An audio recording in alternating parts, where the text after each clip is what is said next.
Hi everyone, this is Michele Graglia. This is Marianne Hogan. Hi, I'm Adrian McDonald. I'm Katie Asmith. Hi, this is Anthony Gasals. Hi, my name is Meg Morgan. Hey, it's Jordan Trove.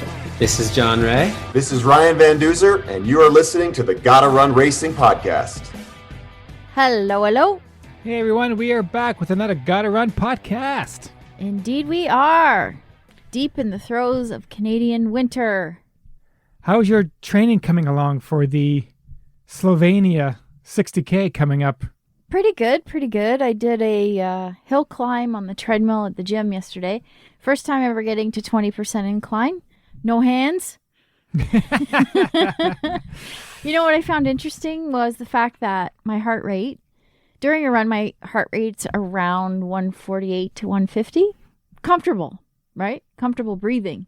Yep. Yet climbing on the treadmill, I was not running, I was climbing at a 20% incline, gave me the same heart rate, but my perceived exertion was much harder than if I was just running on the road. And why do you think that is? Well, I don't understand the science, but obviously, yeah. Okay. Well, we're going to be having some difficult weathers coming soon, so it looks like we'll be on the treadmill more often. We never did give that question to each other, prefer minus 20 or a treadmill run. So what would you prefer? Minus 20, if without wind. Yes, you have to be very specific. Sunny minus 20. Yeah, I would take minus 20, sunny, no wind. Over treadmill. Any day of the week. Okay. All right. Oh, well, we'll keep you informed. And I once again would like to thank our Patreon supporters. Yes, big thanks. And you can head on over to patreon.com to check us out for just a gel a month. You can support us through Patreon. That's right. And we really appreciate it. And it helps us keeping the ball rolling. Yeah.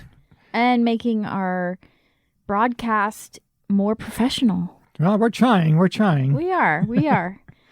And also, sorry about the confusion of what happened to our last podcast with Marcus Kjellberg, for those who listens to it without the intro. If they downloaded it the first day, we missed the intro, but you corrected that? Yeah, I had to re-upload it, and so therefore you can listen to again with the intro.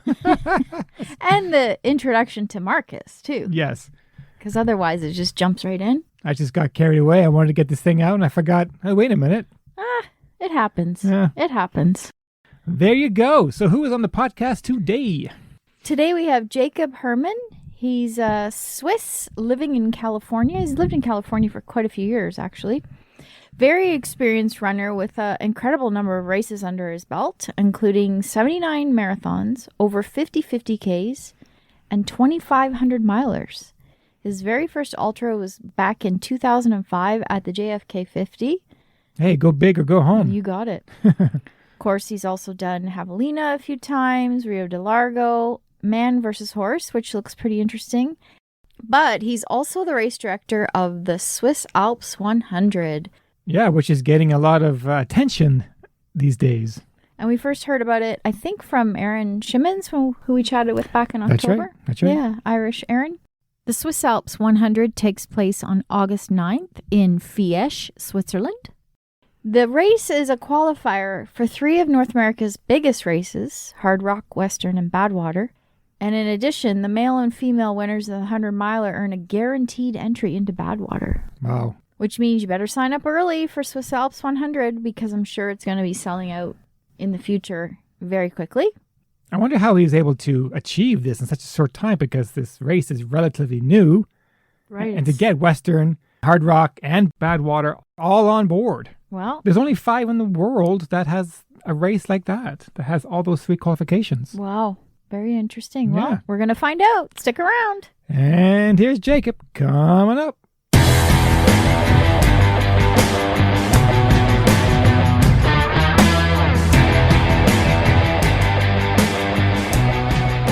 Jakob, welcome to the podcast. We can't wait to dive into, obviously, the Swiss Alps 100, which you're a race director of. But before we do that, we want to learn about how you got into this sport of ultra running.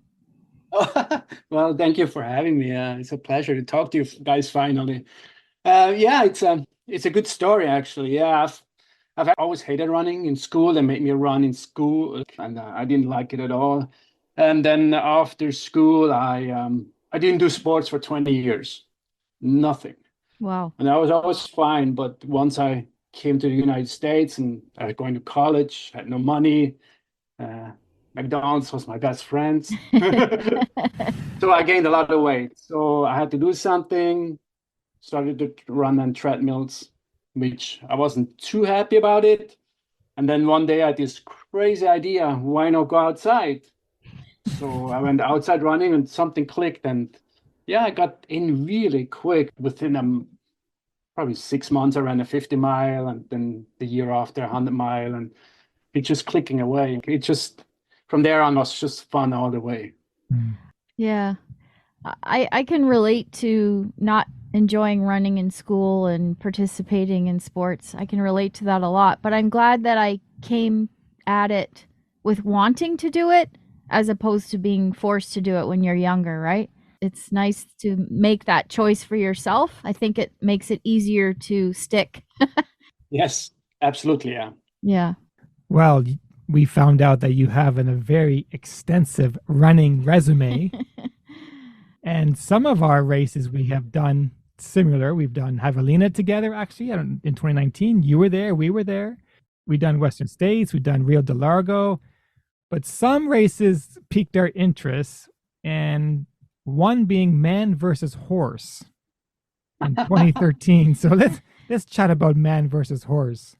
That was a marathon distance, and you could run the distance, or you can use a horse. So that was interesting. Yeah, obviously, I couldn't keep up with the horses. What made you choose this race? Just yet another marathon I want to do. It was in a beautiful location, and yeah, it was something intriguing about the horses too, which I then kind of relived in Vermont. Because they do the 100 mile with horses too. Oh, 100 mile with horses. Mm-hmm. Wow, Yes. that would be crazy. And who won that year? Oh, man versus horse? Yeah, man versus horse. I don't know. I think I was a man. Oh, Wow. really? Yeah. I could be mistaken. Yeah, I don't know. It's been a while. We did chat with a past guest, Paul Benet. Do you know Paul Benet? The name is familiar, but I don't know him too well. He ran man versus horse several times. And Okay. he's won a few times. He was in the movie or the book Born to Run, and they featured him in that because of that race, man versus horse. But he did it in Arizona. Yeah, he did his in Arizona. Right. Yeah. Okay. Oh, I see. Perfect. Yeah. Yeah, it's good. Yeah, I've done so many races. It's sometimes memory's gone. Another race that piqued our interest, a race that I've been wanting to do for several years. It's one of the oldest in the world, I think, actually. And that's the Angeles Crest 100. Yes. That's been around since 86? Been around since 86. Yeah. Yeah, that's right. And I heard that it's pretty tough. What makes this race so hard? So it's obviously elevation change is hard, and it gets pretty hot too during that time. And yeah, it's a lot of up and downs for sure. And some places are pretty exposed.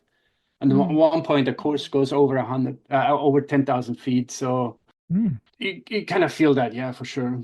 And what is your involvement with this race? I about 10 years ago, I always wanted to give back to the ultra running community, but I don't have the time because I have a family and everything. So what I do, I design and code websites. So what I did, I helped ultra events create their websites and everything. So, yeah, I created 11 websites for several ultra marathons down back in the time. And then I approached the race director for AC to help him too, because it was kind of outdated. And yeah, 10 years ago, and he accepted it. And so I worked on the website and kind of climbed the ladder to co-race director. And then not too long ago, I officially got 49% of the shares of the race.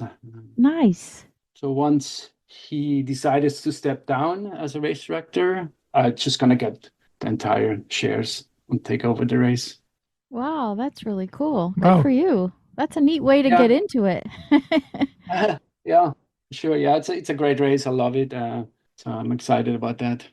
I think probably website design is one of the things that are lowest on the list for race directors in terms of skill or priority. We always, we want to provide the information, but how it comes across is not necessarily a skill set that we normally have. Lucky for the people that you help out, for sure. Lucky me, that gave me access to a lot of those races. Like I did the website for San Diego 100 for maybe 8-9 years, and so I had the pleasure to work with Scotty Mills, the race director back then, and he taught me a lot of things. And it's a give and take, so that's the appreciative part of that. And then for race directors, I think it's a help too, because you have to have a good website those days to capture the imagination of the runners, and then they come. So, but a lot of race directors don't have that knowledge and they struggle. So that was my contribution to them. Yeah, very good. Well, the idea of seeing the lights of LA at night in the mountains intrigues me. That's one of the reasons why it piqued my interest. One day I'll get there. Yeah. But of course, I ran it myself back in the years before I was involved, and absolutely. For the slow guys like me, we approach LA through the night, and it's kind of, it gives a good reflection, because you just run and you see this sea of lights, whole LA, and nobody knows that you're out there, right? Nobody cares. Millions of people, and you just it's really like, it's something to be remembered for sure. Very, very unique. Yeah, I would say. And of course, it qualifies you for Western States and Hardrock and Badwater. And that's the same with your race, the Swiss Alps 100. You also have the same qualifications. How did that happen? Yeah, for AC, Hardrock dropped it actually, because they kind of recycled stuff. And so the AC is not Hardrock qualifier anymore. But Swiss Alps for sure. Yeah, I've always pursued it, and I talked to Western States a lot, and kind of always in the beginning I ask, and they're like, we need to have at least 100 finishers to be even considered. So I wasn't there yet, and back and forth, and eventually that happened, and obviously that was a lot of fun. And then I tackled Hardrock too. Like I approached them too, but that was always a big no. It's just not there. And the Hardrock is specifically very particular which races or qualifier. Western has a whole list. It's big. Hardrock not so much. So just kind of always reach out and just kind of representing it and see where it's going and everything. And then last year and 2022, I was just in Switzerland during that time, and then I got that email and where they said, I think you're ready. Let's put you to the list. And that was kind of fun.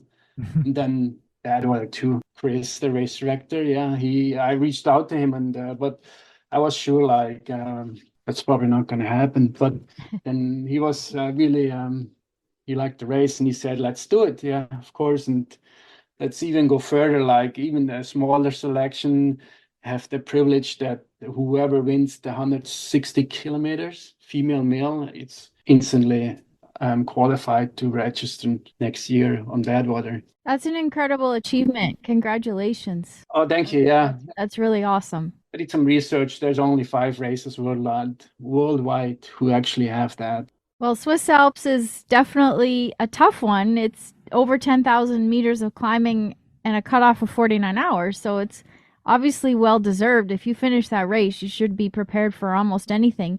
What's the origin story of Swiss Alps 100? Yeah, it's a good story too. Kind of a silly start, how it all began, because obviously I'm in Southern California. My parents are in Switzerland, so they kept visiting us, and we once in a while went visiting them. And they said they're getting too old. They don't want to travel that far anymore. And at that point, I was looking heavily for doing my own race in Southern California, but I just couldn't find a good location, and everything's just, there were so many races and everything. Then suddenly one day I'm like, why not do a race in Switzerland? So I had that idea. I know the core, I know the hiking path, I know the area, everything, but I never really thought to give it a big chance to it. It's more like, okay, then I can do that every year, and I travel back. I can visit my family there, and just combine everything in that way. Right. And so yeah, I started working on it, and had the first race in 2017. Well, you must have known some key people in Switzerland that were willing to help you get this race off the ground, I would imagine. Yeah, well, it was mostly me at the beginning, and my brother. Honestly, like a race, 90% is you can do on a computer those days, Mm-hmm. from the course to permissions and everything. So yeah, thankfully, what really saved me is in Switzerland, the hiking paths are really well maintained.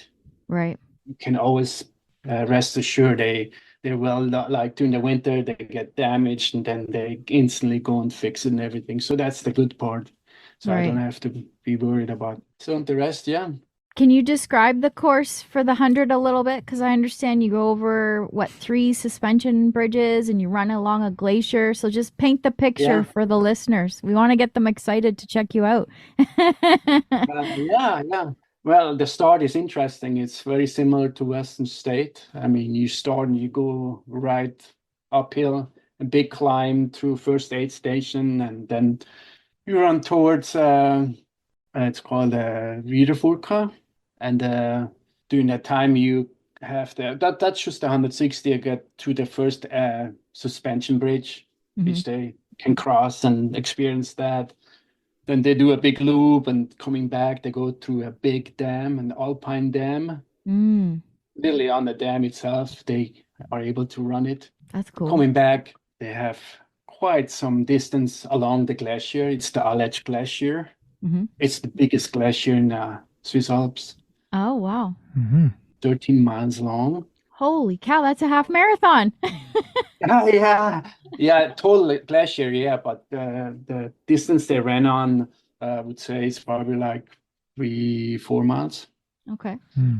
Yeah, but it's definitely the beautiful part of the race, which all runners run on any distance. Yeah, after the glacier, they have a big descent down to the valley, which there's a second suspension bridge coming up, which they then cross all the way to the valley, down to the green, to the cows, to the trees, Nice. to the little villages, run through that. And yeah, going on, just another pass over another big mountain. They go up to, it's called an aid station called Brighthorn, which that's a brief part of the race. Just going up and go on top of Brighthorn, and then go over to a place called Roswald. Beautiful views, obviously, like into the valley, coming back, and towards the last suspension bridge, which all runners go through that too, and then towards the finish line. I guess you can't be afraid of heights if you want to do this race. Yeah, it helps if you're not, but in all fairness, I heard stories which are really amazing. There was a Canadian runner, a female, and she's really afraid of heights. So at the start, she approached me and she showed me these glasses. I'm like, what's that? And she's like, put it on. So I put it on, and I couldn't see my fingers like this. So it blurs out everything in just a short distance. So I'm going to wear this on the bridge so I don't see anything, just right in front of me. Oh my But God. then, interestingly, I saw a race course video some runner made, and she joined him, and she never used it. Oh. So I guess, a lot of people say like they just look forward, and because they're fairly narrow, so you can kind of hold it left and right. And so, it's possible. If you see the finish line in front of your eyes, no, you're definitely going to do it for sure. Yeah. And do some of the runners, or most of the runners, go through the suspension bridges at night? It could be, yeah. It depends how fast or slow you are. It's very hard to say. Like all the distances are a little different, and some of the 160K go through that during the day, some are go during the night. It all depends on your speed. Because if you think about it, the 160K, the first finisher is like 26 hours. And the last finisher is 49 hours. So it's a big gap. Yeah. Mhm. Speaking of 49 hours, that's probably when I'll be coming in. But you will be coming in. how do you comfort the runners who come in after 49 hours? So far, didn't happen. Wow. I know. It's as a runner myself, it's really hard. Like I'm very tough on cutoff. Every aid station has a cutoff, and if you're there a minute late, that's unfortunately it is, because if you're already late there, then it just that's a snowball effect. Yeah. Yeah, that's my biggest fear. If somebody works so hard, puts all his energy, pain, suffering, and sleep deprivation, and comes to the finish line 10 minutes late. I don't know. It's tough. He's late, but that would be devastating. But people just drop before. People just drop at the last aid station. If they, it's kind of like planned that if you make it to the cutoff on the last aid station, you really have to slow down a lot not to make it to the finish, or injure yourself. Or so if you just keep moving decent pace, you get there. Yeah, very good. And this all started in 2017. So how did the first year go? It was good. We decided to, because I'm like, let's put everything out there. 50, 100, 150. But now I've been advised just to go slow. So at the first year, we had a 80-kilometer distance and a half marathon, actually. Smart. Had good feedback, and it was it was interesting because I had a pretty good knowledge on race directing in the United States. So I'm like, I got this. I can do this. No worries. Yeah, I was so wrong, because it's a totally different mentality. It's very different. In Europe, yes, very different. Oh yeah. Yes. For example, point to point. Here, it's good. The big races, point to point, they're really popular. Not so much in Switzerland. They, for some reason, like loops and stuff. If you don't have showers at the finish, you're in trouble in Switzerland as a race director. I learned that. I've done 108 ultra marathons, and I had 2 showers when we finished. So that's us. Yeah, so it was a big learning curve, but you go along, and you just every year you just learn and grow, and the key is just to be able to adapt, just listen, and make it as good as you possibly can. If I show up at your race, 100-miler, with a handheld, would you let me go with just one handheld? That's okay. Really? Yeah. No mandatory gear. It's nothing else? No. Okay.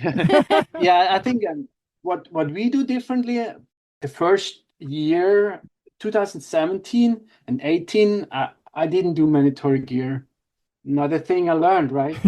And it was funny because I qualified for UTMB maybe 6-7 years in a row, but I never went because I'm like, I'm not gonna carry all that stuff. Are they? No way, right?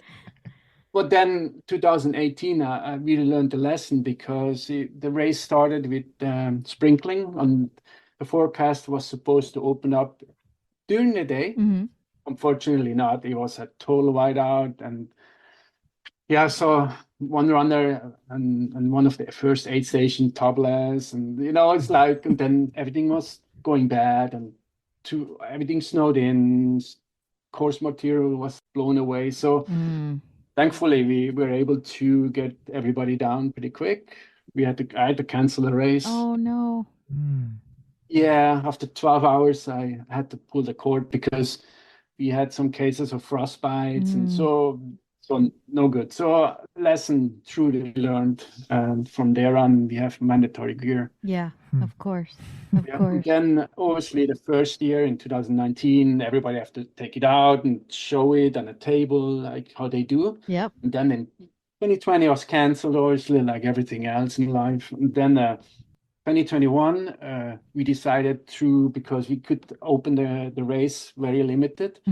And in order to be safe, we said, don't show us your material, like your mandatory gear. Just you have to sign a paper that you will always take a video. Right. And always carry it. So, and then we talked with the team, and we actually kept this going, and we probably gonna keep that going for good, because to me, it's like if you want to cheat the system, and I can just bring everything to the check-in and show, and then on the race day, I don't bring my jacket, no gloves, right? Yes. Yeah, we do have like checkpoints along the course to check it, but yeah. Honor system. Yeah. The weather can get really fast bad in the Alps. Yeah, and I think people from Europe understand that. It's us North Americans traveling to European races that maybe need a little bit of a lesson on that, because it does change so rapidly, especially in the Alps. Hey guys, if you like what you're hearing so far, then check this out. Calling all trail runners to come on out to Mansfield, Ontario this May. The Lost Treasure Trail Race features both the 5 and 10K on the beautiful trails of the Mansfield Outdoor Center. As the story goes, the American outlaw Jesse James buried a barrel full of gold coins stolen from a train on his relative's property somewhere in the hills of Mulmer. You'll earn your very own coin medal when you cross the finish line. Registration is now open. For more info, go to GottaRunRacing.com. Now back to Jody and Norm. Yeah, exactly. Yeah, I could be. I visit Switzerland. It's like blue sky, and like, oh my God, it's beautiful. In 20 minutes, it's just chaos, like rain, clouds. It comes fast. Yeah. And you're also allowed pacers on your race, right? Yeah. To me, again, just racing in the United States, that was just so normal. Actually, I didn't even realize that other races don't really typically do that in the in Switzerland. So yeah, to me, that's just for the safety of the runner. It's good. Also, like it's a beautiful course. So if they can share something with somebody going along, then I think it's a beautiful thing. That's a nice feature for sure. Because there's many races in Europe that don't allow pacers. Well, Europeans, they're confused when they come to North America and going, what? I'm gonna have someone pace me? That doesn't make sense. We've heard that many times when we chatted with European runners. Yeah. Well, it's cool because you're blending the best from North America and the best practices from Europe and creating it together. I like that. Definitely, yeah. But I still have to make it better. We'll see. Now, in 2024, this year, the last time we checked, you had 39 countries represented, including some Canadians. That's amazing. That must be exciting. It is, yeah. We expect up to 50, actually. Wow. Countries. Yeah, that's the beauty of it. It turned out to be, which I never thought of it, but it's one of they call it vacation race. Yes. Which people just want to, because sometimes you racing, right? And if I race, I just, even in San Diego, if I do 100 mile, I start driving at 2 in the morning and go to the start, check in and run and finish. And I did Javelina 1 year, and I ran 100 mile, got in the car and drove home. 360 miles. So that's just bang, bang, right? So, but in Switzerland, it's just so beautiful. And there's so much to see. Yeah, many people they come for a week or 2 weeks for a vacation, and let's throw in a race, right? So then they run that during that weekend, and then they have like the whole experience. That's the best way to do it. Now, can you tell us about your green commitment for the race? We understand there's some things that are involved with that. Absolutely, yeah. That's something just kind of near and dear my heart. We just are at this point where we really have to be looking out for environmental changes. The thing which is against all this, 50 countries, wow, it sounds great, but also lots of flying, lots of driving, lots of that kind of stuff. So we're trying to do the right thing with several things we do. For example, like when you register, you can opt to donate your t-shirt to plant a tree. Okay. So 6 runners donate, that's 1 tree. So that money we give to Almighty Tree. It's an organization in Switzerland who does that. That's cool. So last year we raised $715. Great. So they planted 22 trees, I think. Yeah. And this year we are off to an excellent start. Yeah. Yeah, another thing we do, we avoid plastic a lot. We don't, well, obviously, runners have to have their own drinking cup. Yes. If they want soda, cold drinks and stuff in the aid stations, because we don't want to give out, because if I have 700 runners, 13 aid station, I mean, you do the math, that's a lot of trash. Yep. So we don't want to do that. And then we have food, we have hot soups and stuff. So obviously we provide stuff to drink, and they're all non-plastic and easily sourced and easily decomposed. So we actually spend a little bit of money on that, but and also like we get it from a source in Switzerland, a company, which is yet another price point. And I could get it in China, right? But then shipping and everything, it's not the case. That's awesome. Yeah, we all have to do our part to try to reduce garbage and offset carbon as much as we can. And I'm sure there's going to be new ways every year to do that. Yeah. How long does it take to set up these courses? To market? Yes. It takes about 2 days. That's it, eh? Okay. Wow. Good. Yeah, I just go out there and I mark everything. I'm just so no, just kidding. We have a whole team. We have a team of 9 different teams, which we distribute evenly, like different sections they mark. And then it's basically people coming back year after year to do that. So they really know how to mark well. And I'm particularly picky in marking. Nothing drives me crazier than a race which is not marked well. Yes. Yep. So, but I had the best teacher in course marking, the race director from San Diego, Scotty. He's crazy on that. So he even goes out and remarks it. No, this ribbon has to be there, not here. So but it's good, right?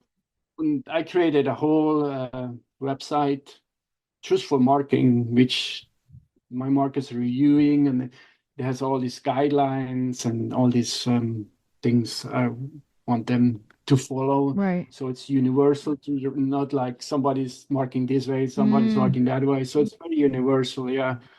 So far so good. And people, I mean, runners get lost. That's always going to be the case. Sure. But you're reducing it tremendously by doing it consistent. Yeah. Yeah. I love it. Exactly. And we just watch it every year because, for example, like when you start the race in the first aid station, just after the first aid station, there's a big split. The 160 go straight, the rest go right.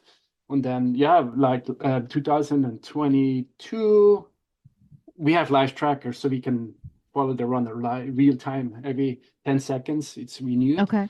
So we're watching the 160, and then, of course, one went wrong, and how it is, like everybody just follows everybody. So we had a whole bunch of... So we started putting signs there. So every year we just see problem zones. There was a big problem in one part of the course, which there's also split, and it's down in a village, and somebody thought it was funny to take away the sign there. So a lot of confusions. So I actually changed the course to avoid that section. So we just kind of work on that. And speaking of getting lost, I think one of the really neat features, I think nobody else does, like we have a team who kind of keeps an eye on the runner. Requirement, you're supposed to have a cell phone reachable at your run. So if we see somebody go wrong, we can tell right away on the map because it's all tracked. We call them up and we tell them, hey buddy, you're going the wrong way. And that is amazing. It's kind of we got some good reaction. They're like, how do you know? Right? No, we see you. Just turn around and down at the course, make a left and so on. Yeah, so that's pretty neat, I think. That's awesome. That is good. That is something. Yeah. I got kind of lost a few times in my races, and hey, nobody called me, so that's kind of. That reminds me of the time that Norm was in Leadville. Leadville. Norm was in Leadville, and I was at home in Ontario, and it was probably 1 o'clock in the morning, and my phone rings, and he had put me down as his emergency contact. So they said, "Oh yeah, we're just calling about runner bib number 240. Have you? We're wondering if he's off Mount Hope, was it? Yep. Have you seen him lately?" And I'm like, well, first of all, I'm in Canada, and secondly, according to your app, he went through there 3 hours ago. So why are you calling me? Wow. Yeah. That's a good one too. Yeah, it's crazy. Now I'm curious, Jacob, what is the fly event within your race? That's very interesting. In 2017, one guy, Mark, he ran the 80-kilometer race of mine. I didn't know him back then. He finished, and it was kind of funny because when in 2019, when I scouted the new start and finish line, I ran portion of the course, and then I got to that point where the start finish line is going to be, and he was there, and he's like, "Hey, I ran your race." So I'm like, "Oh," so we started talking, and we kind of really became good friends, and good guy, and he's a paraglider. So one year he approached me, "Why don't you do hike and fly kind of?" Those events exist in Switzerland. It's just purely hike and fly, right?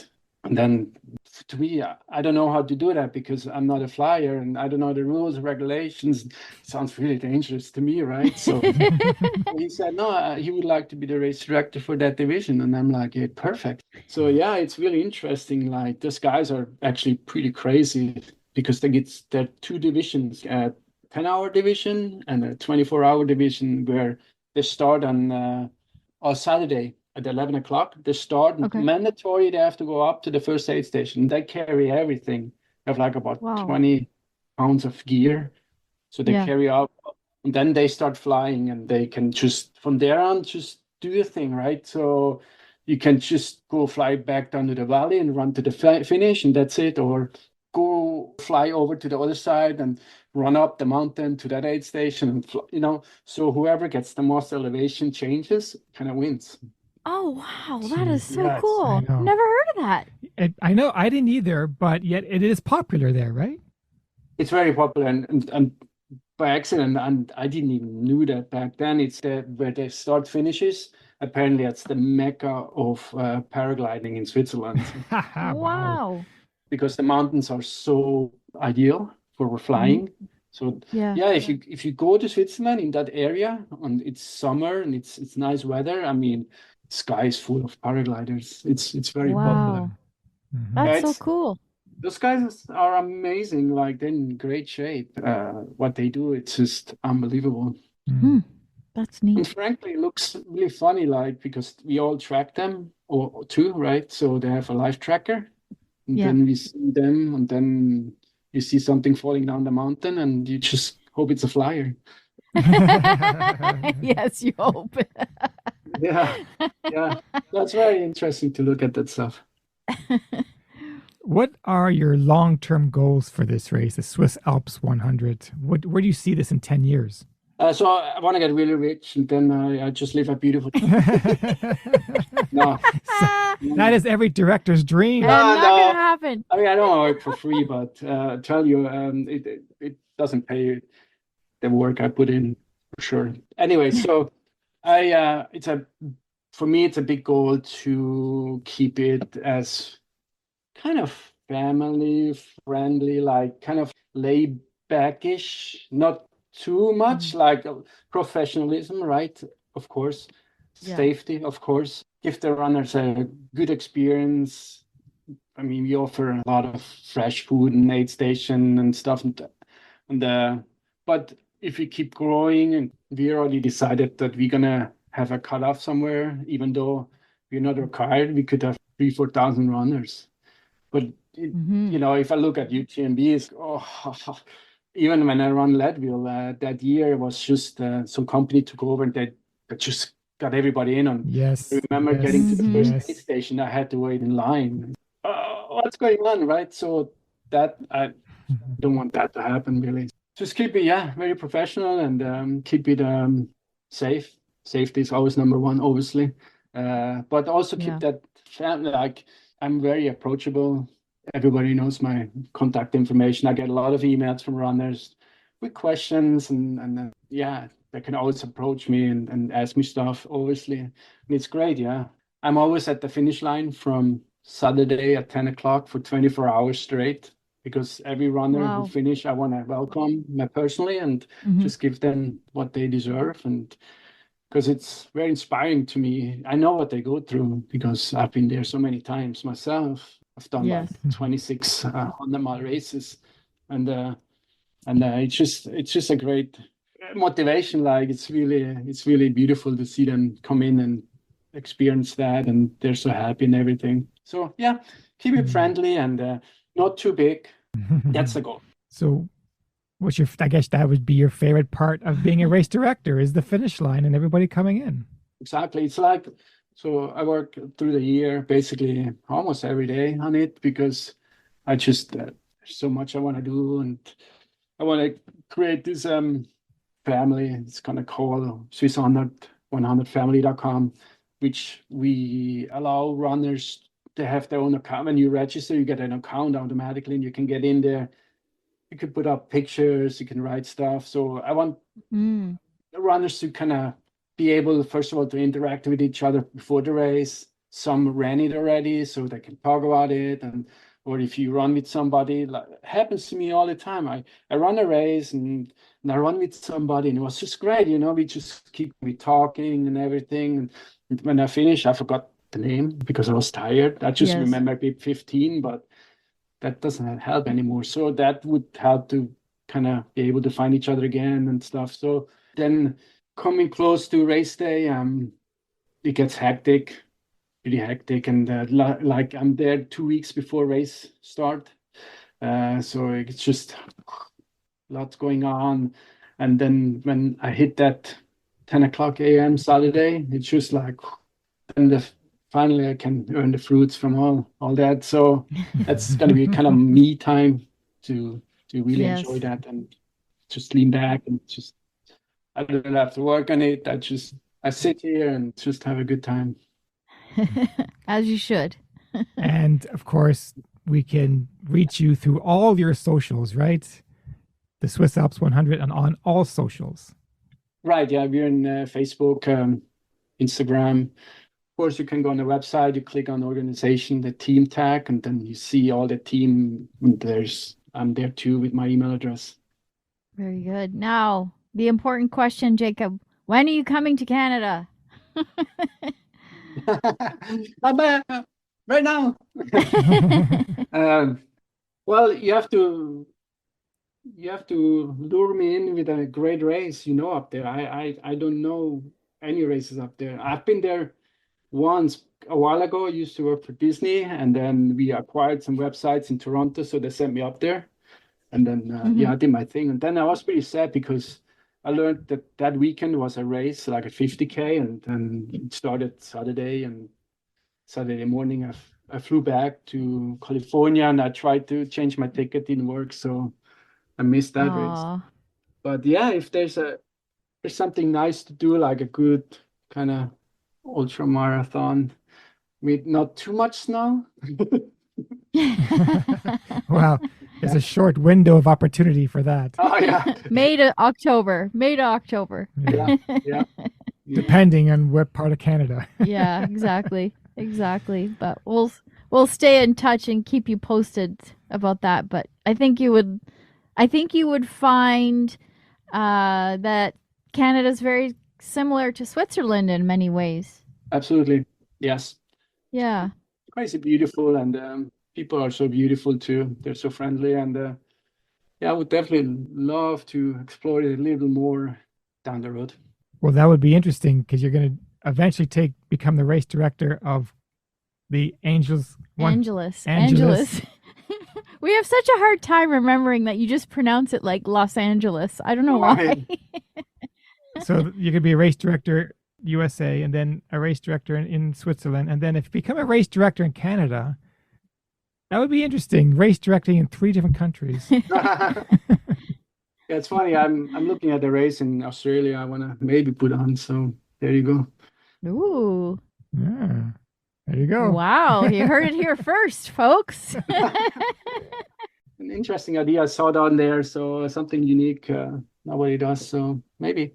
Okay. All right. Well, if anything, you might see us in Switzerland first. It'd be beautiful. Yeah, I would totally love to welcome you. I'll introduce you some really good pizza. And thanks so much for after we chatted with Aaron Schimmons, you reposted our podcast with him and our chat with him, and this is how we learned about your race, obviously. Perfect, awesome. Yeah, great guy. I mean, I was stoked to hear that he's come run the race, and I talked to him at the race, and now Aaron, we're still waiting for the video. Chop chop. So, that's right. Yeah, he does take a little bit of time. yeah, he promised in December, so maybe he meant 2024. No, it definitely takes time, and he's so busy doing his podcast now too. So great guy, yeah, absolutely. Well, before we let you go today, we're going to finish off with some rapid fire questions. Okay? Are you ready? Maybe. What's a TV show that you're embarrassed to say you watch? Oh my God, I don't watch so much. I don't know. Well, for a while, my wife made me watch 90 Days Fiancé. So. Oh. Yes. That qualifies. Yeah. That qualifies. She always offered wine, so that helped. Star Wars or Star Trek? Oh, Star Wars. Star Wars. Yeah. Nice. Do you have any tattoos? I do not. However, nobody knows that, so I'll let it out right now. What I'm gonna do when we get close to maybe get 1,000 runners, what I'm gonna do is, like, as soon as we hit 1,000 runners, I tattoo the logo on my calf. Very Wow. cool. Okay. That's awesome. Yeah. I imagine you designed it, so that's very appropriate. I did not. I did the. Oh, you didn't? I had a different logo in the beginning, but it was just. Okay. So I thought, like, I just invest some money and have something done, which I like, and that has happened. So, logo is so Okay. important to be recognized. So you're running on the trail and you stub your toe on a rock. What do you say in German? Höhere verflucht ist auch. That's a mouthful. That is exactly what I say. That is a mouthful. I like it. Yeah, but What does it translate to mean? Oh, it's not German. It's like Swiss German. So it's with a German huge accent, but it just means like, God, God damn it, that hurts. Got it. 70s, 80s, or 90s music? 80s. I used to be when I grew up. Between 15 and 25 years old, I used to be DJ. Ooh. Just on the weekend, just for fun, just being that goofy kid. And 80s all the way. Absolutely. I'm with you there. All right, Norm, final question. Hey, pick a superpower that you'd like to have. Ooh. Being able to make people happy just by looking at them. You happy. Oh, that's a good one. That's unique. Yeah. I think that would bring on world peace for sure. I'll be really busy though. Gonna be a long line. Yeah, you would be. Yeah. All right, Jacob, thank you so much. This has been awesome. Thank you guys. Yeah, no, it's been fun. Thank you for having me. We hope to meet in person one day. Oh, absolutely. Absolutely. Yeah, if you don't want to come to boring Switzerland, I come to exciting Canada.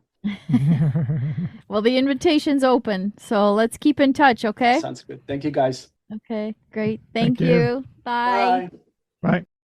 And that was Jakob Herrmann, race director of Swiss Alps 100. That race sounds breathtaking. 49 hours.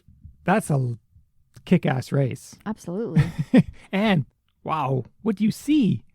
A glacier? I would love to run on a glacier. Yeah, I hope you're going to show lots of video during the during the YouTube version of this, in case you folks didn't know. Yeah, whenever you watch our podcast on YouTube, you feature race videos. Race videos to give you the idea of what we're talking about. Yeah, it's exciting. That, and plus the 3 suspension bridges. Yes. Which of course, there's I'm going to have all the video of that as well. So if you want to check all that out, just head on over to our YouTube channel, Gotta Run Racing. Your legs normally feel rubbery on a suspension bridge. Can you imagine doing it after 80 miles? Well, would you cross? I think the suspension bridges are between 100 and 300 meters long. Nevertheless, would you cross one at night? Yeah, because I can't see what I'm about to fall into. That's a good point. Yeah, I think I'd rather. I don't know about those blurry glasses on her eyes situation. Oh, yeah. I might take off my glasses so I can't see well, but I don't know about obscuring my view that much. Right. Yeah. That But is yeah, I interesting. think I would rather do it at night. No, I would obviously love to. But you miss the view. Yeah, I would definitely do it in the day. Yeah. I would try to get there to see it. So if I'm in a situation where, it's the sun is setting and I got to get to that suspension bridge because I want to get good pictures.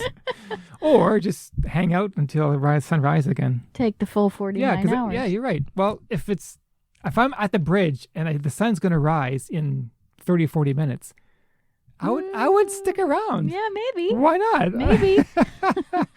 Yeah, it's good strategy there. Love it. Yeah, and then of course he's making it very green with all his no plastics. Yes. And as races should moving forward. Yeah. Yeah. And he's put a lot of thought into this race, and he wants to keep it low-key-ish, which is great. And of course, qualifying for Western States, Hardrock, Badwater, all there. Yeah, it's pretty epic.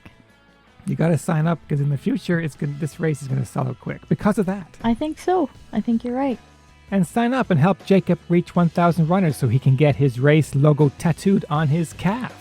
Registration's now open, so why not make it a destination/vacation race? Switzerland's a beautiful place.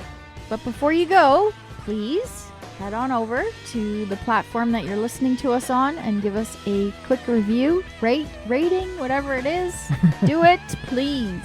Much appreciated. It really helps. Until next time. Bye. Cheers.